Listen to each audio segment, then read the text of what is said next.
Composición de la estructura de la membrana citoplasmática de células procariotas. La membrana citoplasmática bacteriana es la estructura de tipo bicapa proteolipídica que delimita al protoplasto. Su proporción de proteínas y lípidos es superior a la de las membranas celulares eucariotas. Las membranas procariotas, a diferencia de las eucariotas, carecen de esteroles.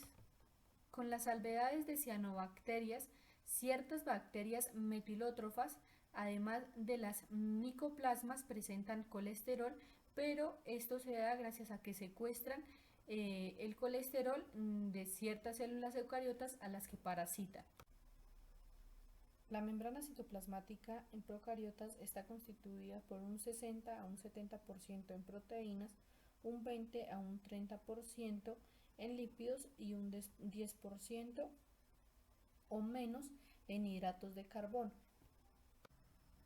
Funciones de los lípidos. En la membrana citoplasmática de procariotas se encuentran principalmente los fosfolípidos, como la fosfatidiletanolamina, el fosfatidilglicerol y la cardiolipina. La membrana citoplasmática está formada por una bicapa de fosfolípidos, la cual es atravesada por proteínas. Esta bicapa es una barrera de permeabilidad selectiva que controla la entrada y la salida de sustancias en la célula. Los fosfolípidos son lípidos especializados, los cuales están compuestos por una cabeza de fosfato hidrofílica y una cola de ácidos grasos hidrofóbica. Los fosfolípidos forman por sí mismos y de manera espontánea una estructura de doble capa en la que las colas hidrofóbicas se dirigen hacia el centro y las cabezas hidrofílicas quedan hacia afuera. Esta estructura de doble capa es también conocida como bicapa fosfolipídica. En bacterias grampositivas además se encuentran los glucolípidos o glucofosfolípidos, los cuales constituyen la cubierta celular o el glucocálix. Los glucolípidos o glucofosfolípidos son esfingolípidos compuestos por una ceramida, la cual está compuesta por esfingosina más un ácido graso y un glúcido de cadena corta. Estos carecen de grupo fosfato. Pueden tener entre 1 y 7 monosacáridos. Se encargan también del reconocimiento celular, son receptores antigénicos y se comportan similar a los fosfolípidos. Bueno, por otra parte, las proteínas constituyen la mayor parte de la membrana bacteriana. Se podría decir que hasta el 80% en peso seco. Y existe una gran variedad de tipos de proteínas en una misma bacteria, hasta 200, pero la composición y proporción concreta varía según las condiciones de cultivo y según su localización en la membrana y su grado de unión con la proporción lipídica se conocen las proteínas integrales y las proteínas periféricas. Se dice que las proteínas integrales son endoproteínas ya que forman parte de la estructura de la membrana, y las proteínas periféricas epiproteínas porque entran y salen a través de la membrana, algunas desempeñando funciones múltiples ya que transportan sustancias, abren canales o sirven como receptores hormonales e inmunológicos. Bueno, las proteínas integrales de membrana son proteínas estrechamente unidas a la membrana, por lo general atravesadas en plena bicapa lipídica. Son difíciles de extraer, teniéndose que recurrir a detergentes o disolventes orgánicos para separarlas respecto de los lípidos. Las proteínas integrales pueden desplazarse lateralmente la bicapa lipídica, pero no son capaces de rotar, por lo que siempre presentan una determinada orientación o polaridad, y algunas presentan hidratos de carbono que sobresalen hacia la superficie externa, por ejemplo las glucoproteínas, y las proteínas periféricas están unidas a la superficie de la membrana de forma más débil, por lo que son más fáciles de extraer y purificar. Incluso algunas establecen contactos solo transitorios con la membrana. Bueno, Rápidamente les voy a hablar sobre el transporte de nutrientes en células procariotas. Como introducción a esto quiero decir que la fisiología de la célula procariota, a diferencia de la célula eucariota, es mucho más simple en algunos aspectos, como lo es en este. La rígida pared celular de ellas les impide experimentar deformaciones, por lo que no son posibles los fenómenos de endocitosis y exocitosis, lo que sí ocurre en las células eucariotas. Como consecuencia de ello, también están ausentes los procesos de digestión celular. Así que los nutrientes que incorporan las células procariotas deben ser de bajo peso molecular, como por ejemplo los monosacáridos, los aminoácidos o los ácidos grasos, pero nunca las macromoléculas. Debemos tener en cuenta que lo primero que tiene que hacer un microorganismo a la hora de su nutrición es captar los nutrientes que se necesiten desde el medio exterior. La bicapa lipídica actúa como barrera que impide el paso de la mayor parte de las sustancias. Esto significa que debe existir mecanismos específicos para lograr la entrada de los nutrientes. Además, también debemos tener en cuenta que las bacterias suelen vivir en medios diluidos y deben realizar un trabajo para trasladar muchos de estos nutrientes en contra del gradiente de concentración.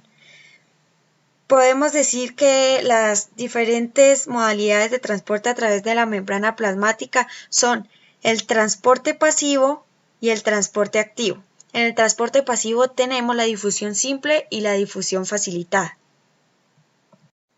Para el transporte pasivo inespecífico de difusión simple, podemos decir que este consiste en la difusión pasiva de ciertas sustancias para la que la membrana es impermeable, debido a la diferencia de la concentración a ambos lados de dicha membrana. Esto quiere decir que la sustancia tiene mayor concentración fuera que dentro de la célula. Y para el transporte pasivo específico o difusión facilitada, podemos decir que es un proceso que permite el paso de compuestos por difusión a través de transportadores estereoespecíficos, al igual que el caso que acabo de explicar, o sea, el transporte pasivo inespecífico. Lo que pasa es que este se da sobre la base de un gradiente de concentración, de acuerdo al gradiente de un medio de mayor concentración a uno de menor concentración. Y por último, el transporte activo podemos decir que es el que consiste en el transporte de sustancias en contra de un gradiente de concentración, lo que significa que va de un medio de menor concentración a uno de mayor concentración, y esto requiere de un gasto energético. Bueno, este GIF nos presenta el resumen de lo que acabé de explicar anteriormente. La parte inferior izquierda podemos ver los dos procesos de transporte pasivo en el cual la sustancia está pasando de un medio de mayor concentración a un medio de menor concentración. Esto es de acuerdo al gradiente de concentración, y aquí en la parte inferior derecha podemos ver que la sustancia está pasando de un medio de menor concentración a un medio de mayor concentración, lo que significa que va en contra del gradiente de concentración. Bueno, el transporte pasivo en las células microbianas o células procariotas es muy importante, aunque este sistema de transporte es más común en las células eucariotas. Es raro encontrarlo en bacterias, pues la explicación evolutiva a esto es que los procariotas suelen vivir en ambientes con pocas concentraciones de nutrientes. ¿Sí? Entonces, por lo tanto, esto no es frecuente que se den gradientes adecuados. Una de las pocas excepciones la constituye el glicerol, como lo podemos ver en esta imagen, que es una pequeña molécula polar sin carga y es transportado por difusión facilitada en una amplia gama de bacterias, tanto gram positivas como gram negativas. Conforme el glicerol entra, es rápidamente convertido en glicerol fosfato. Por lo tanto, la concentración interna del glicerol como tal es prácticamente nula, lo que facilita esta difusión incluso a bajas concentraciones exteriores de una sustancia. Como otro ejemplo de esto tenemos que las simomonas, que son unas bacterias, tienen un facilitador de membrana que le permite transportar glucosa por medio de transporte pasivo en proceso de difusión facilitada. Sistema de transporte activo. Consiste en el transporte de sustancias en contra de un gradiente de concentración, lo que requiere un gasto energético. Transporte activo ligado a transporte de protones. Uno de los sustratos, en este caso hidrógeno, ha creado previamente un gradiente de concentración cuya disipación es aprovechada por el otro sustrato para entrar con él. Acá podemos ver este ejemplo donde E. coli pues utiliza este mecanismo. Entonces se crea un gradiente de concentración entre ambos lados de la membrana. Esta utiliza energía para bombear protones hacia afuera de la membrana. Luego estos protones se unen con una lactosa. A nivel de la lactosa permeasa, que es esta proteína transmembrana, que es de transporte, la lactosa usa la energía del protón moviéndose a favor de su gradiente de concentración para transportar la lactosa dentro de la célula. Transporte activo ligado a transporte de iones de sodio. La difusión de iones de sodio al interior de la célula, a favor de su gradiente, impulsa el movimiento de otra molécula en contra de su gradiente de concentración. Acá tenemos como ejemplo E. coli, que utiliza este mecanismo para transportar el azúcar melibiosa dentro de la célula. Entonces el sustrato entra por una proteína junto con iones de sodio, pero a su vez este sodio se recicla por un sistema antiporte a expensas de la disipación del potencial de protones. Transporte acoplado a translocación de grupos. Es un sistema de transporte que acopla la entrada del sustrato con su modificación química por unión covalente con un grupo químico. Este tipo de transporte utiliza la energía de un compuesto orgánico rico en energía que no es ATP. En este caso, el que aporta dicha energía es el fosfoenolpiruvato. En el ejemplo que tenemos, que es de un sistema fosfotransferasa de azúcares. ¿Qué sucede? El fosfoenolpiruvato es el encargado de transferir el grupo fosfato a la glucosa entrante, teniendo como resultado dentro de la célula una glucosa 6-fosfato. Sistema de transporte ABC.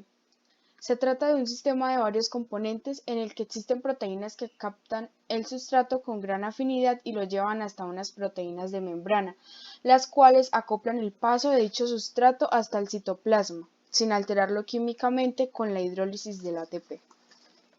Como podemos ver en la imagen, este sistema está conformado por unas proteínas que atraviesan la membrana formando un poro.